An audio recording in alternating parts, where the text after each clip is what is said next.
এখন আপনাদের কাছে বাতের তাল নিয়ে আসছি।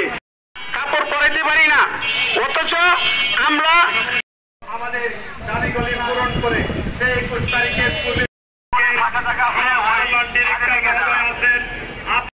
মাননীয় বিভাগীয় কমিশনার মহোদয় এবং 2001-এর আইনেও তাই বলা হয়েছে এবং আমাদের প্রত্যেক দাবিগুলি 61 সনে সেই 61 সনে চাই না। আমরা আরো বলতে চাই, বাংলাদেশের ইতিহাসে আমরা প্রতিবন্ধী ব্যক্তি বলে আপনারা কি একটু সহানুভূতি দিতে পারেন না? আপনারা তো অবশ্যই পারেন।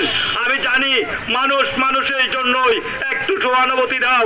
বারবার নীতিমালা পরিবর্তন এর ঘেরাকলে আমাদেরকে ফেলে আমাদেরকে বৈষম্য স্বীকার করেছে। এখন আমরা মানবত জীবনযাপন করে দেয়ালে আমাদের পিঠ থেকে গেছি।